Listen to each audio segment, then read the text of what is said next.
Hello, a very good morning, students. This is me, your English teacher, Ms. Deepika Pandey, and I'm sending you this video again in the group. Okay, this chapter I had taught you before in my previous videos, but today I'm teaching you again this.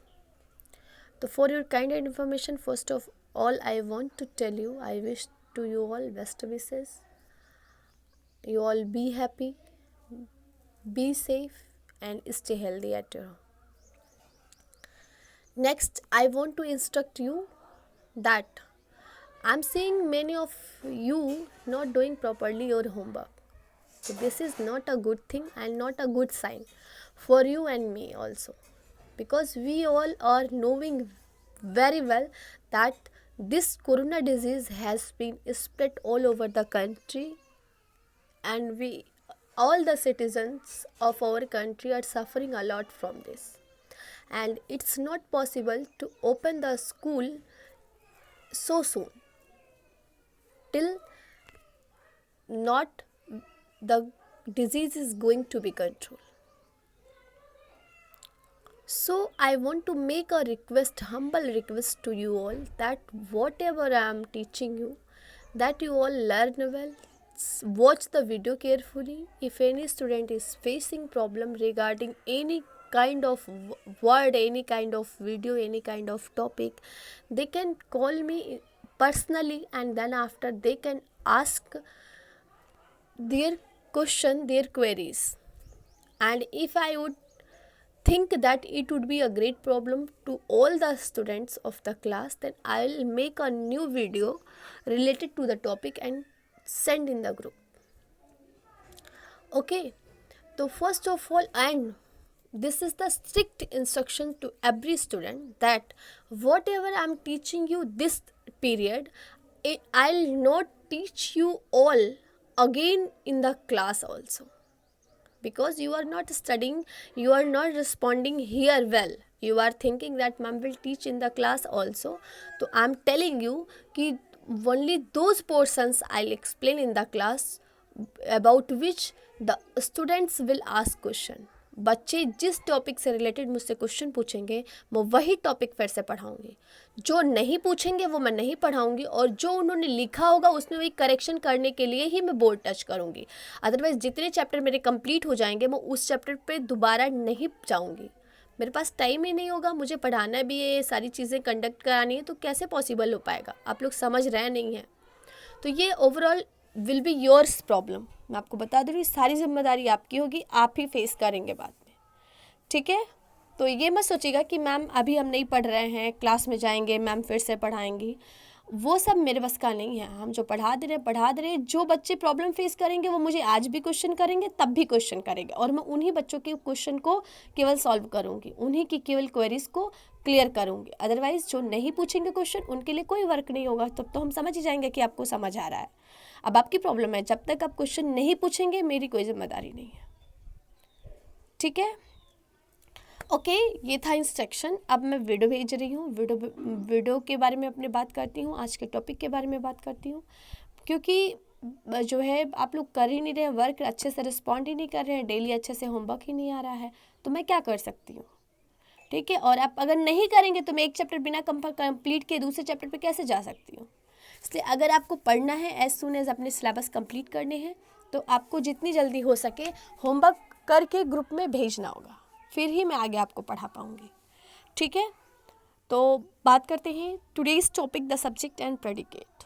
तो in my last video which I send few weeks before, in that video I had explained about the topic, but that time we had not book. Now we are studying from our book, which will be start this year, session 2020 to 2021. Clear? Then next we are going to talk about the topic subject and predicate. So first of all I want to make a clarification regarding the topic. तो this is the topic related to sentence. ये sentence से ही जुड़ा हुआ है. And in last video we had studied what is sentence, and now I am telling you कि how many parts are there of a sentence.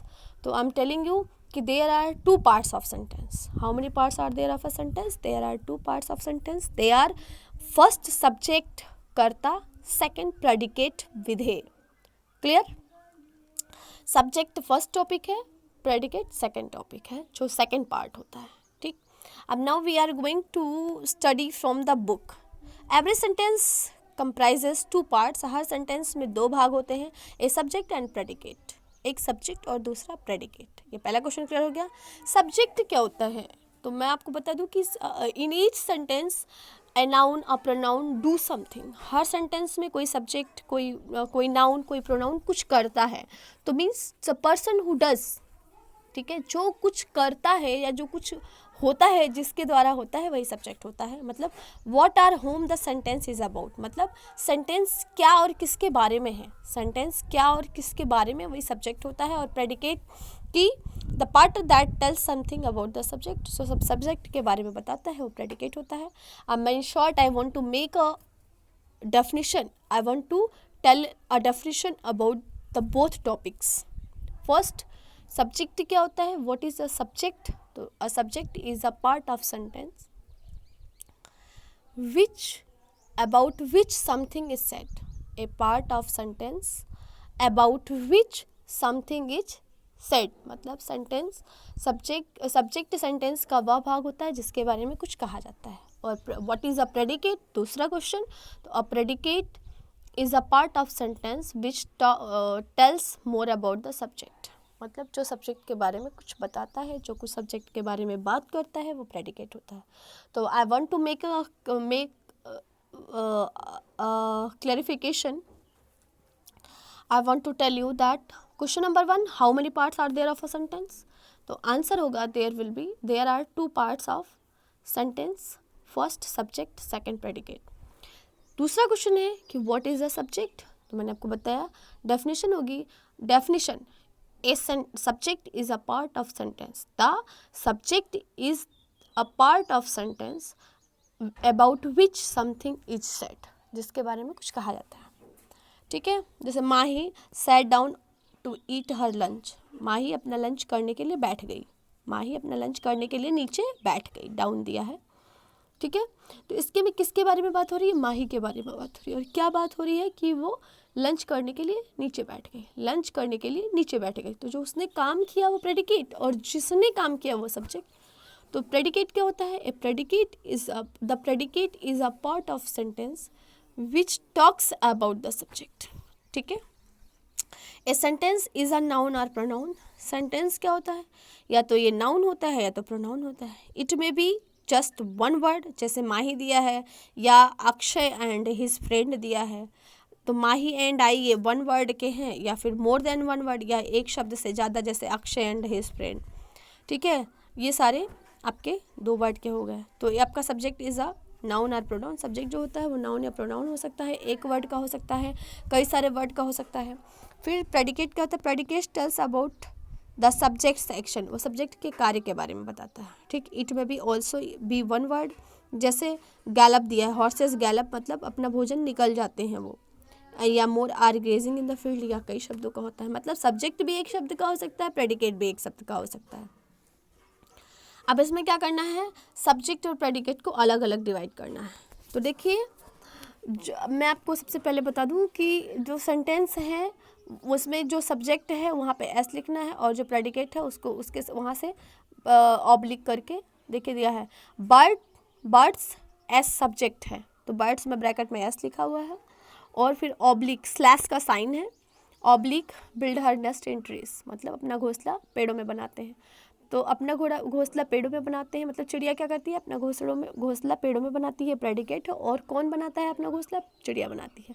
तो जो कौन का आंसर है, क्या का आंसर है, वो सब्जेक्ट है, और क्या का जो आंसर है वो प्रेडिकेट है. ठीक है, तो इसमें आपको ऐसे ही करना है. फिर यहाँ पे देखिए नोट दिया हुआ. नोट मैं बता दूँ, कुछ सेंटेंस ऐसे होते हैं जो कमांड से रिलेटेड होते हैं.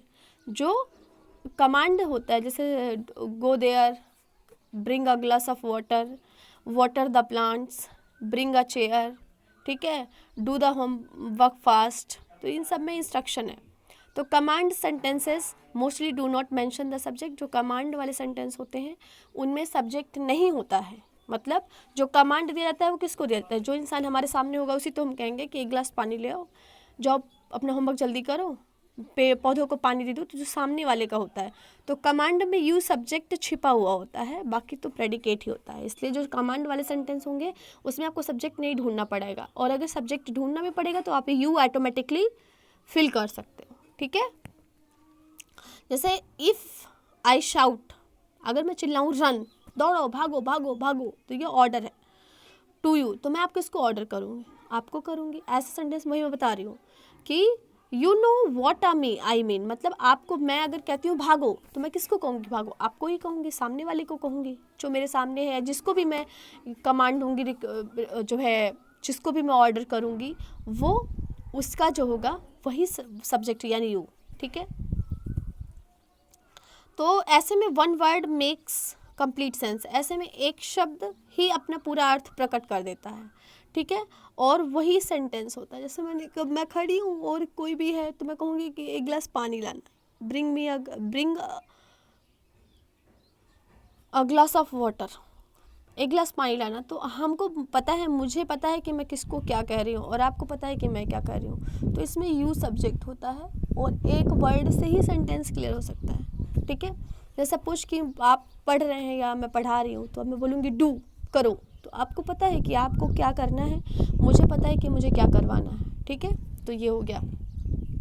सो आल्सो इसलिए भी कहते हैं अगर गो, जाओ, तो जाने वाले को पता है कि मैं क्या करने के लिए कह रही हूँ, कहाँ जाने के लिए कह रही हूँ। गो रामा, जाओ, तो इज अ सेंटेंस, ये भी sentence, because the two words makes complete sense, क्योंकि गो राम, जाओ राम, तो राम को भी पता है कि जाना किसको है, कहाँ जाना है, क्या करना है, ये अगले को पता है, इसलिए दो वर्ड्स। तो इसलिए प्रेडिकेट में भी एक सब्जेक्ट से काम चलेगा, एक वर्ड से काम चलेगा, सब्जेक्ट में भी एक वर्ड से काम चल सकता है। ठीक है, तो दोनों केस में सब्जेक्ट इज यू, तो ऐसे में दोनों में केस में सब्जेक्ट क्या होगा, यू। तो आप ध्यान दीजिएगा, ऑर्डर कमांड का कोई भी सेंटेंस हो, ऑर्डर जिसमें दिया जाए, कमांड किया जाए, तो ऐसे में कोई भी सेंटेंस हो तो वहाँ पे आप यू ऑटोमेटिकली सब्जेक्ट के रूप में लिख सकते हैं। अगर जैसे दिया है कि लर्न